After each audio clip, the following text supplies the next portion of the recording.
মানে সকালবেলা আমার সময় যে কীভাবে যায় আমি টেরই পাই না। সকালবেলা আসলে আমি অনেক দৌড়ের উপর থাকি, তাড়াতাড়ি করে কাজকর্ম সেরে ফেলতে হয়। পরোটা বানানোর ফাঁকে ফাঁকে টুকটাক থালা বাসন ধোয়া এবং অন্যান্য কাজগুলো সেরে নিচ্ছি। ও নাকি ওর ক্লাস চিনে না, দেখো ও কীভাবে একা একা ওর ক্লাসে যাচ্ছে। বাচ্চাদেরকে একা ঘরে রেখে এসেছি, ওদের জন্য পড়াটা পড়তেছে। এই সেই জায়গা যেখানে আমি বসে কিছু সময় কাটাই, একান্তে নিজে মন মতো করে বসে কিছু কোয়ালিটি টাইম স্পেন্ড করি, যেটা বাসায় কখনোই করতে পারি না। জায়ান যখন বের হয়ে আসে তখন খুব সুন্দর একটা হাসি দেয়, ওর হাসি দেখলে এত ভালো লাগে। এই মামার কাছ থেকে প্রতিদিন ও ফুচকা খায়, ওর ফুচকা অনেক প্রিয়, তবে ঝাল সে একদমই খেতে পারে না।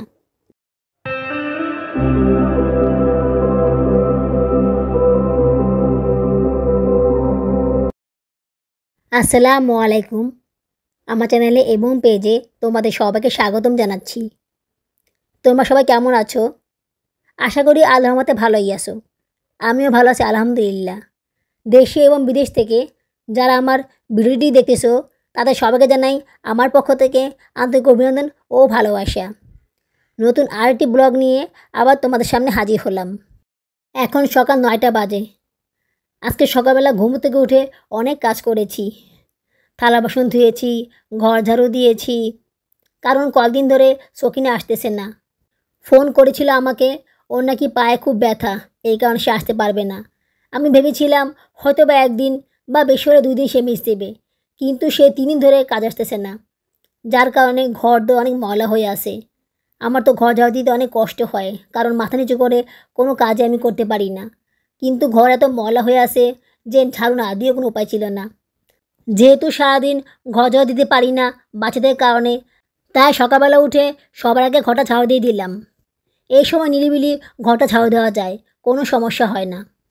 দিনের বেলা সাউদা অনেক দুষ্টুমি করে, ওর জন্য ঘরটা ঝাড়ু দিতে পারি না, তাই সকালবেলা দিয়ে দিলাম।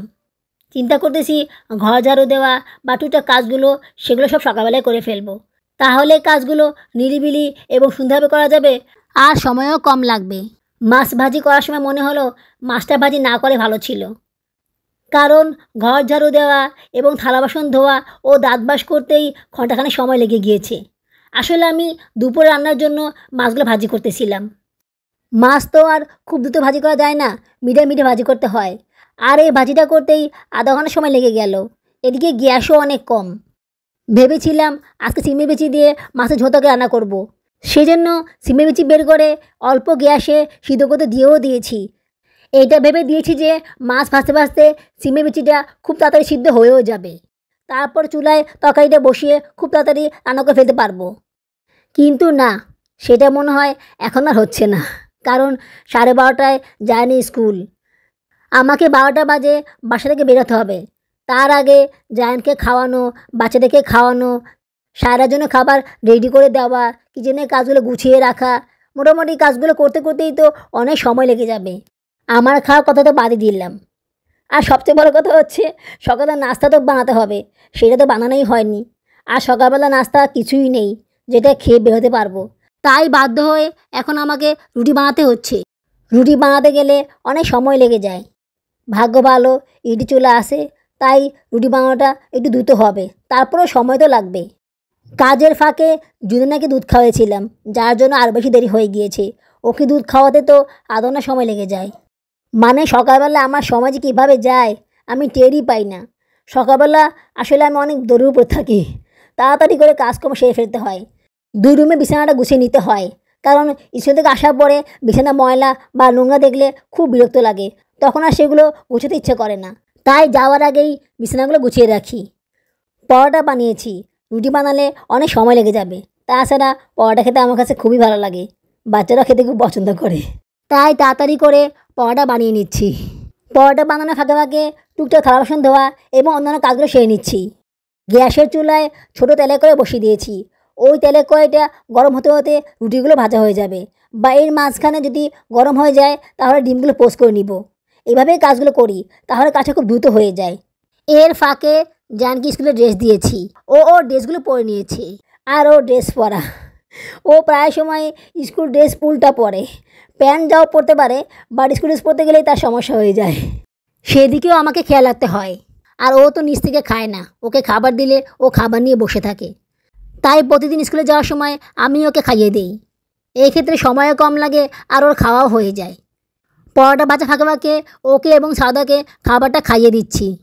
সায়রা ওর খাবার নিজে থেকেই খায়, ওকে খাওয়াতে হয় না। কিন্তু জায়ান তো খাবার খেতেই চায় না, ওকে জোর করে খাবার খাওয়াতে হয়। এত কিছু করার ফাঁকে আমি আমার খাবার খাওয়ার সময় পাই না। তাই আমার খাবারটা আমি বাক্সে ভরে স্কুলে নিয়ে যাই। ওখানে গিয়ে বসে নিরিবিলি খাবারটা খেয়ে নেই। এর ফাঁকে আবার জায়ানের টিফিনটাও রেডি করে দিয়েছি। পানি ভরে দিয়েছি, আমার জন্য পানি নিয়েছি এবং আমার জন্য চাও বানিয়ে নিয়েছি। স্কুলে গিয়ে নাস্তা খাওয়ার পরে চাটা খেয়ে নিব। বাসায় এসে তো আর খাওয়ার সুযোগ হয় না। স্কুলে চলে এসেছি, দেখো দলে দলে সবাই ক্লাসে ঢুকতেছে। এত বাচ্চার ভিড়ে ভিতরে ঢুকে জায়ানকে ক্লাসে দিয়ে আসতেছি। ও সিঁড়ি দিয়ে উঠতেছে, দেখো সামনে হাঁটতেছে। আর ছেলেরা কীভাবে দৌড়াচ্ছে, ওদেরকে দেখে ও হাসতেছে। ও নাকি ও ক্লাস চিনে না। জায়ানের বাবা আমার কাছে কমপ্লেন করেছে ও নাকি ও ক্লাস চিনে না। দেখো ও কীভাবে একা একা ওর ক্লাসে যাচ্ছে, বাবা শুধু পিছন ফিরে তাকাচ্ছে। ওকে ক্লাসে দিয়ে বের হয়ে আসলাম। আমি আসলে ওকে নিয়ে স্কুলে একবারেই আসি, মাঝখান দিয়ে আর বাসায় যাই না। প্রথম 2 দিন মাঝখান দিয়ে বাসায় গিয়েছিলাম, আমার অনেক কষ্ট হয়েছিল। যদিও রিক্সা দিয়ে গিয়েছিলাম, কিন্তু সিঁড়ি দিয়ে উঠতে এবং নামতে আমার খুব কষ্ট হয়, পায়ে প্রচুর ব্যথা করে আর কোমরটা অনেক ব্যথা করে। তাই আমি আর বাসায় যাই না। সকালবেলা ঘুম থেকে ওঠার পরে জুনানাকে দুধ খাইয়ে দিই, আবার আসার আগে ওকে দুধ খাইয়ে দিই। দুধ খাইয়ে ওকে টয়লেটে শুইয়ে দিয়ে আসি।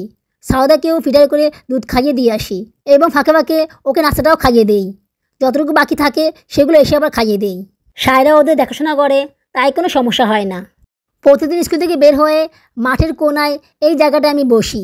ঠিক এই জায়গায় না, এটা ডান পাশে সেম এরকম আরেকটা জায়গা আছে, ওই জায়গাটায় আমি বসি। কিন্তু ওই জায়গায় এখন 2 জন লোক বসে আছে, তাই এখন আপাতত এই জায়গাটায় বসতেছি। লোকগুলো চলে গিয়েছে, তাই আমি আবার ওই জায়গায় চলে গিয়েছি। এই জায়গাটা আমার অনেক পছন্দের একটা জায়গা। এই দেখো এই ঘরটা, এই ঘরটার পাশেই সেই জায়গাটা, বটগাছের নিচে সেই জায়গাটা যেখানে আমি বসি। এই মুহূর্তে যারা আমার ভিডিওটি দেখতেছো তারা একটা লাইক করে দিও। লাইক করে দিলে কাজ করার উৎসাহ অনেক গুণ বেড়ে যায়। আর কমেন্টস করলে আমি বুঝতে পারি যে আমার কাজটা তোমাদের কাছে কেমন লেগেছে। তাই কমেন্টস করতে কেউ ভুলে যেও না, কিন্তু অবশ্যই অবশ্যই কমেন্টস করবে। এই সেই জায়গা যেখানে আমি বসে কিছু সময় কাটাই, একান্তে নিজে মনোমতো করে বসে কিছু কোয়ালিটি টাইম স্পেন্ড করি, যেটা বাসায় কখনোই করতে পারি না। এই সময়টা আমি আমার মনের মতো করে কাটাই। একদম নিরিবিলি নির্জীব একটা জায়গা, যেখানে কোনো কোলাহল নেই, কোনো আওয়াজ নেই, বাচ্চাদের কান্নাকাটি নেই, কোনো টেনশন নেই, কোনো চাপ নেই। একদম শান্তিমতোভাবে নিজের মতো করে কিছু সময় পার করি। এই সময়টা আমার খুবই ভালো লাগে। হটপটে করে চা নিয়ে এসেছি আর বোতলে করে গরম পানি নিয়ে এসেছি। শীতকাল আসলেই আমি গরম পানি খাই, না হলে আমার অনেক কাশি হয়, গলা ব্যথা করে, কথা বলতে খুব কষ্ট হয়। তাই সব সময় গরম পানি সাথে রাখি। এই দেখো আমার খাবার নিয়ে এসেছি, 3টা পরোটা আর 2টা ডিম পোচ। ডিম পোচ দিয়ে পরোটা খেতে আমার কাছে খুবই ভালো লাগে। যেহেতু পরোটা বেশি, তাই একটা ডিম দিয়ে হয় না, এই কারণে 2টা ডিম এসেছি। সাউদা যখন গর্ভে ছিল তখন থেকেই এই অভ্যাসটা হয়ে গিয়েছিল। পরোটা খেতে আমার কাছে এত ভালো লাগতো যে কী বলবো। তখন পরোটা ডিম পোচ দিয়ে প্রচুর খেতাম, ডিম ভাজি করেও খেতাম। ডিম ভাজি করলে অবশ্য একটা ডিমই লাগে, কিন্তু ডিম পোচ করলে লাগে 2টা, কারণ একটা ডিম দিয়ে তখন হয় না। তখনকার সময়ে একটা পরোটা দিয়ে একটা ডিম পোচ খেতাম, আর 2টা পরোটা দিয়ে 2টা ডিম পোচ খেতাম। ওগুলো খেলেই পেটটা ভরে যেত, আর সারাদিন কিছু খাওয়া হতো না, আবার বিকেলবেলা খাবার খেতাম। আমার লাইফে আমি কখনোই সকালে নাস্তায় একটা বেশি ডিম খেতাম না। পরোটা তো খেতামই না, পরোটা আমার কাছে খেতে ভালোই লাগতো না। কিন্তু সেই আমি সাউদা কনসিভ করার পর থেকে পরোটা খেতে এত ভালো লাগতো যে কী বলবো। জুনানার সময় সেই যোগটা অবশ্য ছিল না, কিন্তু এখন আবার সেই যোগটা পেয়ে বসেছে। এখন পরোটা না হলে আমার চলেই না, এখন আমার পরোটা খাওয়ার ঝোঁক বেড়ে গিয়েছে। প্রায় সময়ই রুটি বানিয়ে খাই, আর রুটি বানালে আমার জন্য পরোটাই বানাতে হবে। আমি আমার সাথে বাচ্চাদেরকে পরোটা খাওয়া অভ্যাস বানিয়ে ফেলেছি। গতকাল কিছু থেকে আসার পরে তাড়াহুড়া করে মগটা রাখতে গিয়ে ফেটে গিয়েছে। এই মগটা আমার খুব পছন্দের একটা মগ। এই মগ দিয়ে আমি দুধ, চা, কফি, গরম পানি খাই। এই মগে কিন্তু পানি চা বা কফি রাখলে অনেকক্ষণ পর্যন্ত গরম থাকে। এটা তো ফেটে গিয়েছে। সেম এরকম আর একটা মগ কিনবো। এই মগ কিনেছি বেশি দিন হয়নি। জায়ানের স্কুল শেষ হবে 3টা বাজে। এখন প্রায় 1টা বাজে। বাচ্চাদেরকে একা ঘরে রেখে এসেছি। ওদের জন্য পড়াটা পড়তেছে। যদিও আমি এখানে নিরিবিলি সময় স্পেন্ড করি, অনেক ভালো লাগে, তারপরও মনটা কেমন জানি করে বাচ্চাদের জন্য। কী করব, কিছু করার নেই। ওদেরকে নিয়ে আসা সম্ভব নয়। আর এখানে অনেক বাতাস, অনেক ঠান্ডা। আমি চাদর নিয়ে এসেছি। বেশি ঠান্ডা লাগলে চাদরটা গায়ে দিয়ে নেই। এই হটপটে চা বেশিক্ষণ গরম থাকে না। এটা আসলে অনেক আগের একটা হটপট। জায়ান হওয়ার পরে বাবুর আব্বু জায়ানের দুধ রাখার জন্য এটা কিনে দিয়েছিল। এটা অবশ্য বেশি দিন ইউজ করা হয়নি। এটাকে আমি মিশুবিতে রেখে দিয়েছিলাম। সেদিন অনেক খুঁজতে খুঁজতে এটা বের করলাম। আপাতত এটা দিয়ে কাজ চালাই। তারপরে টাকা হলে একটা হটপট কিনে নিব। এইটাতে 2 ঘন্টার বেশি চা গরম থাকে না। আর তাছাড়া এটা খুলে চা ঢাললেই কিছুক্ষণ পরে সেটা ঠান্ডা হয়ে যায়। খুব বেশি গরম থাকে না। আমার মাথার উপরে বিশাল বট গাছ। এই বট গাছের অনেক বাতাস। গরমকালে এখানে বসলে খুব ভালো হবে।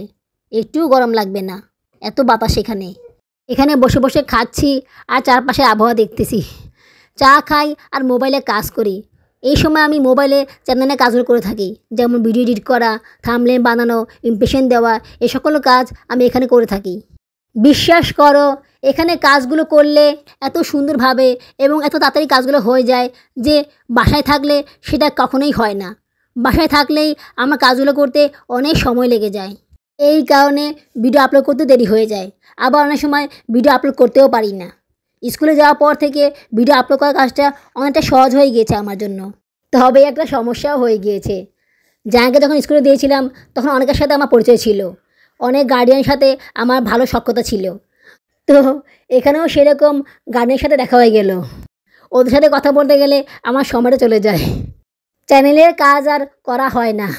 বাসায় গেলে তো আরও করা হয় না। এত বেশি কাজের চাপ থাকে তখন আর অনেক কিছু করা যায় না। কারণ বাসায় গিয়েই বাচ্চাদেরকে খাওয়াতে হয়, সংসারের টুকটাক কাজ করতে হয়। আর জুনেনা তো আমার কাছে বসেই থাকে। ও তো আমার কোল থেকেই নামে না। বাসায় গিয়ে আমি সারাক্ষণ ওকে সময় দেই। সব সময় ওকে আমার কাছে কাছে রাখি। সাদারও একই অবস্থা, ও আমার কোলে বসে থাকে। আসলে বাসায় যাওয়ার পরে তেমন কোনো কাজ থাকে না। সকালবেলায় সব কাজ করে ফেলি।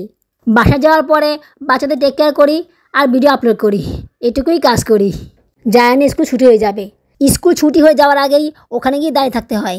কারণ জায়ান আসলে আমাকে খুঁজে না পেলে পরে আবার টেনশনে পড়ে যাবে। বাসায় গেলে আসতে অনেক দেরি হয়ে যায়। মাঝখান দিয়ে যে 2 দিন বাসায় গিয়েছিলাম সেই দিনগুলো আসতে অনেক সময় লেগে গিয়েছিল। পরে দারোয়ান আর ম্যাডাম অনেক চিড়চিড়ি করেছিল, কারণ জায়ানকে ম্যাডাম তার কাছে রেখে দিয়েছিল। আর ওই সময় লাঞ্চের সময়ও হয়ে যায়, ম্যাডামদেরকেও খাবার খেতে হয়। এই কারণে ম্যাডামরা অনেক বিরক্ত হয়ে যায়। তাই আমি আর বাসায় যাই না। একেবারে স্কুলে বসেই জায়ানকে নিয়ে বাসায় যাই। ওই তো জায়ান বের হচ্ছে। আমি হাত দিয়ে ওকে এখানে ডাকলাম। জায়ান যখন বের হয়ে আসে তখন খুব সুন্দর একটা হাসি দেয়। ওর হাসি দেখলে এত ভালো লাগে। আমার সোনা পাখিটা, কলিজার টুকরা। মাম্মা ছাড়া সে কিচ্ছু বোঝে না। ক্লাসে একা বসে থাকে, কার সাথে কথাও বলে না। ছোট মানুষ এত কিছু বুঝে না। আস্তে ধীরে ধীরে সব ঠিক হয়ে যাবে ইনশাল্লাহ। ওই দেখো কি খুশি সে। এখন তাড়াতাড়ি করে বাসায় চলে যাব। বাসায় মনে হয় বাবু কান্দাকাটি করতেছে, বাবুর জন্য খাওয়া পাতেছে। স্কুল ছুটি হওয়ার পরে জানকে কিছু খাবার খেতে দেই। যেগুলো খেতে চায় সেগুলো কিনে খাওয়াই। ভারী কোনো খাবার খাওয়াই না, হালকা পাতলা খাবার খাওয়াই। বাসায় গিয়ে তো আবার ভারী খাবার খাওয়াতে হবে। এই মামার কাছ থেকে প্রতিদিন ও ফুচকা খায়। ওর ফুচকা অনেক প্রিয়। প্রতিদিন সে ফুচকা খাবেই। তবে ঝাল সে একদমই খেতে পারে না। মাঝে মধ্যে সারার জন্য বাসায় নিয়ে যাই। পাশেই আটা দোকান আছে, ওখানে চপড়ি বিক্রি করে। ওখানকার চপড়িগুলো খুব ভালো হয়। আর এই মামার ফুচকাগুলোও ভালো হয়। মাছ তো ভাজি করে রেখে এসেছি, সিমে বিচিও সিদ্ধ হয়ে গিয়েছে। বাসায় গিয়ে তাড়াতাড়ি করে রান্নাটা করে নিব। আর এইটুকুই। আমার আজকের ব্লগটি তোমাদের কাছে কেমন লেগেছে আমাকে অবশ্যই কমেন্টস করে জানাবে। আগামী ব্লগে দেখা হবে। সেই পর্যন্ত তোমার সাথে ভালো থেকো, সুস্থ থেকো, আমার জন্য দোয়া করো, আমার বেবিদের জন্য দোয়া করো। আল্লাহ হাফেজ।